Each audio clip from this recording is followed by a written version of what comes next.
મિત્રો પેપર સોલ્યુશનમાં આજે સિનિયર ક્લાર્ક 2016માં જે પરીક્ષા હતી એના અનુસંધાને એક આ સરસ દાખલો છે કે 2 સેમી ત્રિજ્યાવાળા ગોળાનું ઘનફળ બરાબર ખાલી જગ્યા ગુણ્યા 2 સેમી વ્યાસવાળા ગોળાનું ઘનફળ.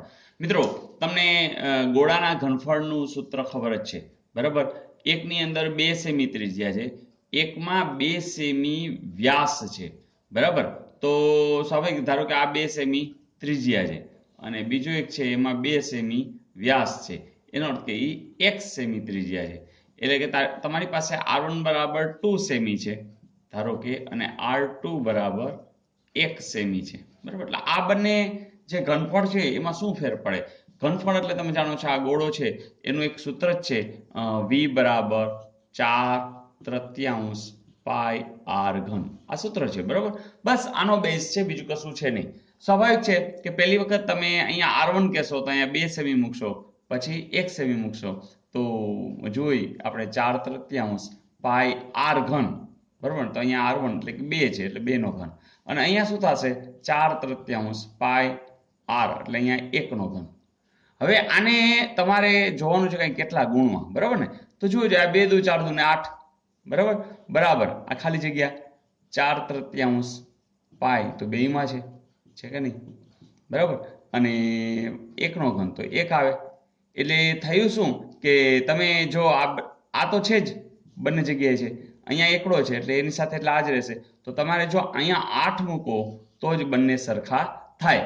એનો અર્થ કે આનો જવાબ શું આવશે 8. તો એકદમ ઇઝી છે આ, તો તમને એમને ખ્યાલ આવી જ જાય કારણ કે આ 2 2 4 2 8 થાય, નાનું તો 1 છે જ એટલે એમને જ ખબર પડી જાય કે 8 થાય. પણ સમજવા માટે થઈને મેં આ થોડું ડિટેલમાં આપ્યું છે. Is it okay?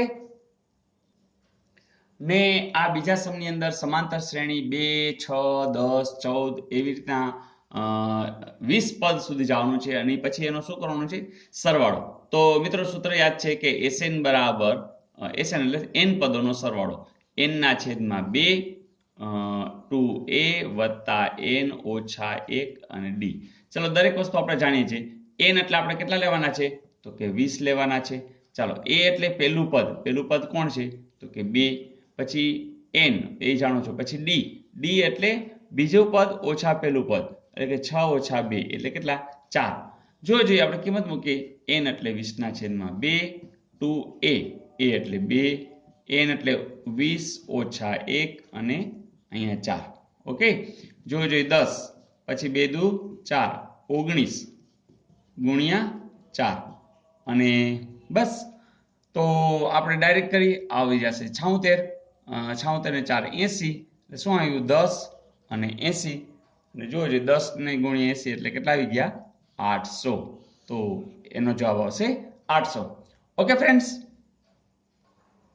ને મિત્રો જો ગુસ્સા એ બી બરાબર 12 અને લસા એ બી એ બરાબર અહીં કંઈક શક્ય નથી, એટલે આમાંથી 24 48 90 ને 36 એમાંથી આ શક્ય જ નથી એવી કંઈક વાત કરી દીધી.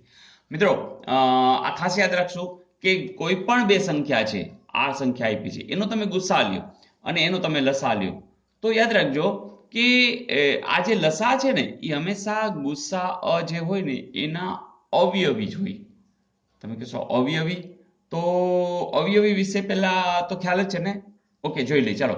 અવયવ અને અવયવી આ બે વસ્તુ જાણી લઈએ. અવયવ છે ને એના મિસિસ છે અવયવી. લ્યો તમે કહો સારું એવું હોય, હા મસ્ત હસવા માટે કહું છું કે અવયવના મિસિસ અવયવી છે. અવયવ ભાઈ છે ને બહુ ભગવાનના ઘરનું માણસ, એ પોતે છે ને પોતાની વાત ચાલુ કરે ને એ પોતાથી ચાલુ કરે. એ પેલા ભગવાનની વાત કરે કે ભાઈ ભગવાન એક છે બરાબર, અને વધીને પોતાની વાતમાં અટકી જાય. જેમ કે આપણે વિચારીએ કે ભાઈ 12 ના અવયવ ગોતવા છે તો એક આવશે અને છેલ્લે પોતાની વાત કહીને અટકી જાય બરાબર. વચ્ચે ઘણી બધી વાત કરે, જેમ કે તમને ખબર છે કે અહીંયા 2 આવશે બરાબર, તો 2 છક 12 બરાબર. પછી કોણ આવશે કે 3 3 ચોક 12. બસ મને લાગે છે આનાથી વધારે હોય જ નહીં, કારણ કે તમારે આમ જોશો ને 12 એકુ 12, 2 છક 12, 3 ચોક 12. તો આ શું થયું તો 12 ના અવયવ થયા.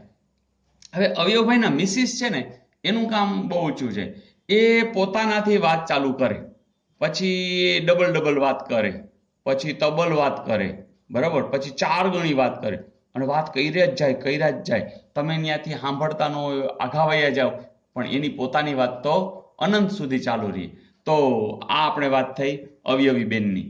તો મિત્રો આવું કંઈ છે નહીં, પણ આપણે યાદ રાખવા માટે કે અવયવ એટલે શું? ભગવાન એક, એટલે એકથી ચાલુ કરીને પોતાના સુધીના, અને વચ્ચે આવતા બરાબર ગુણાંક કે જે 12 એના ગુણાંકમાં આવે છે, અથવા તો એ બધાને તમે નિશેષ 12 વડે ભાગી શકો, એને અવયવ કહેશું. અવયવી એટલે શું? આપણે બીજી રીતે કહીએ તો એનો પાડો, બરાબર. 12, 12 દુ 24, 12 તેરી 36, 12 ચોક 48, 12 50, 60, 12 છક 72, ખ્યાલ આવે છે? 84, 96, બરાબર. આ હવે તમે જ કહો, મેં વચ્ચે શું વાત કરી કે ભાઈ 12ના અવયવ જે તમે છે એ આ છે, અને અત્યારે આપણો જવાબ એમ છે કે 12ના અવયવી જ હશે. શું કામ? ગુસા કેટલા છે? 12. તો લસા છે એ 12ના અવયવી હશે. જુઓ છે, તો આ 24 તો એ તો છે, 48 એ તો છે, 36 એ તો છે, આ 90 છે એ છે નહીં. જો 96 થઈ ગયા, એનો અર્થ કે આ છે એ શક્ય નથી. તો આનો જવાબ આવશે 90. Is it okay? ચાલો એક ઉદાહરણ આપણે જોઈ લઈએ. કોઈ એમ પૂછે કે 4ના અવયવ, તો હવે તમને આવડે છે 4ના અવયવ. અચ્છા, એવો પણ પ્રશ્ન છે કે 4ના અવયવ કુલ કેટલા છે, અથવા તો કુલ કેટલી સંખ્યા છે? તો તમે તરત કહેશો કે 1 હશે, 4 હશે.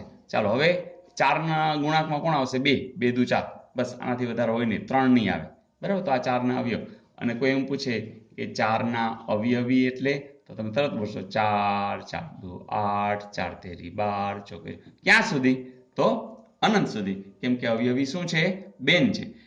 Is it okay?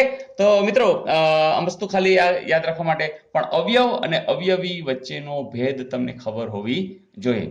ઓકે? તો મિત્રો ઘણા લોકોની ડિમાન્ડ હતી કે સર સિનિયર ક્લાર્કની પરીક્ષા પણ આવી રહી છે, તો ગયા વખતેનું જે 2016નું જે પ્રશ્નપત્ર હતું એમાંથી આપણે આ પ્રશ્નો લઈ રહ્યા છીએ. પણ એનો અર્થ એવો નથી કે આ ટેટમાં ન પૂછાય કે અન્ય પરીક્ષામાં પૂછાય નહીં, કોન્સ્ટેબલમાં ન પૂછાય, એવું શક્ય નથી. ગમે તે દાખલા 10 ધોરણ સુધીના છે એ પૂછી શકાય છે, અને હવે તમે ગણિતના માહિર થતા જાઓ છો, એનો મને પણ આનંદ છે. Okay friends, all the best.